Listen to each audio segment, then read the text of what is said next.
What's up guys, I'm Buffbacks, and today we're going to be comparing two of my favorite mice that I've ever used.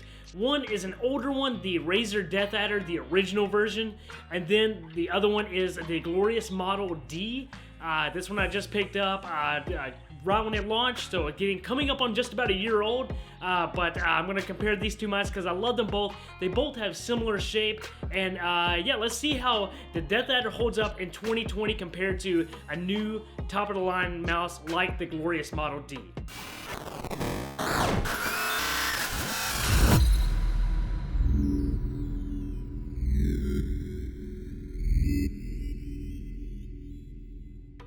Alright, before we get into it, just a reminder, I do stream on Twitch every Tuesday, Friday, and Saturday. Links for that are in the description below, so if you want to hang out with me there, talk about tech, video games, anything in between, guys, hop over there, hang out with me. I love to hear from you. So let's get right into it. Clearly, these two mice are very, very different. Not only in age, but also the sensors, the weight, the switches, everything in it. You know, they're totally different mice, but we're gonna dive into some of the similarities, how they differ, and what's the best option for here in 2020. So as I said already, the biggest reason why I chose these two to compare is that they actually are pretty similar in shape, or the overall size is just about the same, and then the kind of the styling that they have and the contours they have are pretty similar as well, and they both fill your hand, at least for me. I mean, I have pretty decent, like somewhat large hands, and it fills my hands extremely well. I can get a good grip on both of them, and that is a huge plus for me. Overall comfort and longevity of using a mouse. So the Glorious Model D is a new mouse. It's made by Glorious Gaming Erase. It just came out last year, and it retails for right at $50. Whereas the Razer DeathAdder, the original version, not the V2 that they've come out with, but just the original version itself, is actually, it retails for about $40. That's usually what I found it. That's what I found it for on Amazon, and that's usually kind of where it lingers around at, just in general. So on the ergonomics of the mice themselves, the DeathAdder, actually, I give it the win there. The way it has the contours on the left and right mouse button, it actually saddles your fingers really well, and it adds for just kind of the extra control, that extra comfort there. Now, not that the Glorious doesn't have that, it does have a bit of a dip on each one, but that Razer DeathAdder, it really accentuates that, and it sits your fingers extremely well. So let's do a sound test real quick. Let's see how each of them sound with all the buttons being pushed in, clicked around, and see you know, which one makes the most noise, which one's going to show up the most, and say if you're using it on a stream or if you're playing with your friends and you have a mic that picks up everything.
So just as a side note, as you saw, clicking on the middle mouse button on my DeathAdder, for some reason, shortly after I got it, that button actually kind of messed up on me a bit, and it sticks up a lot, and so it doesn't really have much of a click at all, so that's why you probably couldn't really even hear it. But anyways, I just wanted to show it off. I don't know if that's a common problem with those or not, but it happened with the one that I got. So how about the cable? Well, Glorious is the clear winner here. Glorious uses their extremely lightweight, it's like a feather light cable. It is insane. I know some people don't really love the cable on it. I think it has an incredibly good cable.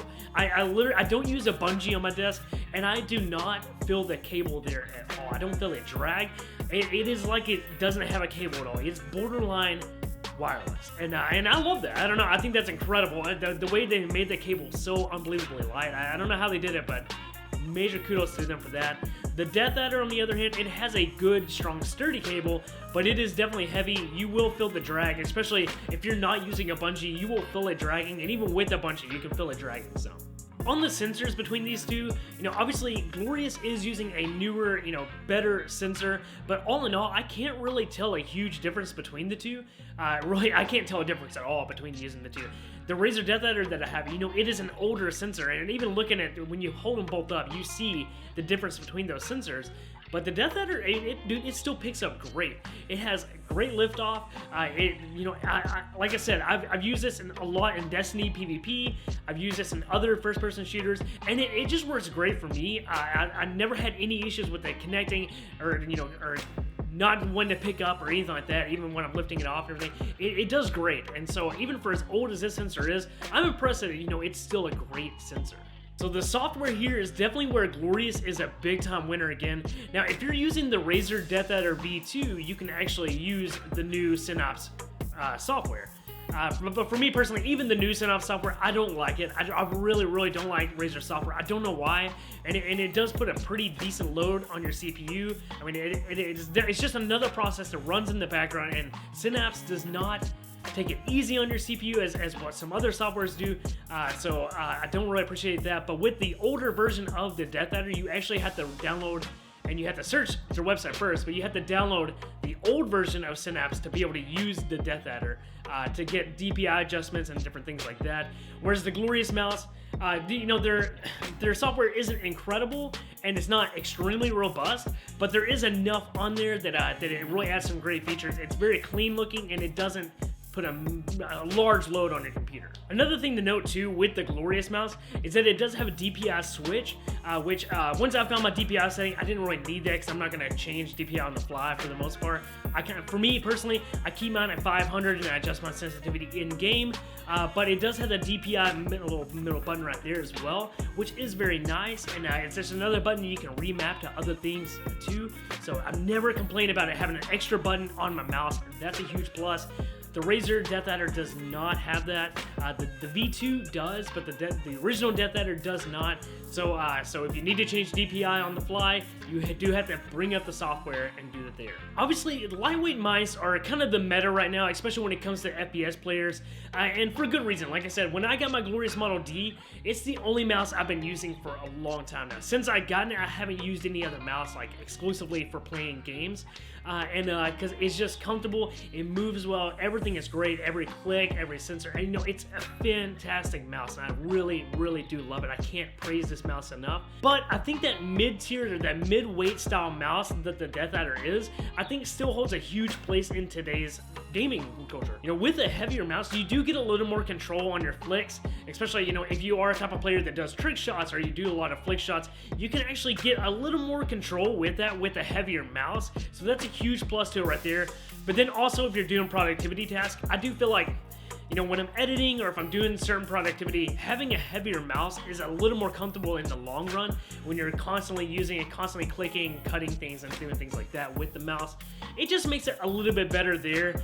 So in 2020, I definitely think that the mid-range mouse still has a huge place in the market. So guys, with all that being said, even the Razer DeathAdder, with it being compared to probably one of the best lightweight mice on the market right now, at $40, it really is a great value still. And especially if, say, you're someone that's new to PC gaming, you're not sure about spending a lot of money on a really nice mouse, and you're not too sure about because I will say this, the lightweight mouse, especially with the Glorious Model D, how it has the cutouts all over and stuff like that, that's not a design that's for everybody. And especially if you live in a very dusty home or something like that, you're gonna get some gunk, you're gonna get some dust inside that mouse. It's just gonna happen. So that is something to be aware of right there. I think the DeathAdder is a great option for somebody starting out, or somebody that just wants that mid-range mouse that doesn't have, it's not too lightweight, but it also has a little bit of extra weight to a little bit extra oomph. I think it's a good mouse, and I think if you get this, I don't think you can go wrong with it still. Like I say, especially at $40. $40 is a steal for this mouse. Anyways, guys, that's my comparison for these two mice right here. We're coming up on about the year mark for when the Glorious Model D launched, which means I will be doing a 1-year follow-up review on it, letting you guys know how I felt about it all this time of using it. But guys, that's gonna wrap up this review right here. Guys, guys, if you don't mind, please drop a like rating on this video, comment as well. Let me know how you felt about this mouse, if you used either one of these or if you're thinking about getting one of these too. Let me know, guys. I'd love to hear from you. And once again, I do stream on Twitch every Tuesday, Friday, and Saturday, so if you ever want to hang out with me there, talk about some tech or anything like that, I'm all ears, guys. But anyways, guys, that's going to wrap it up right there. I thank you guys so much for checking out the video, checking out these products, guys, and I hope you guys have a great and safe holiday season. Stay swole out there. Peace.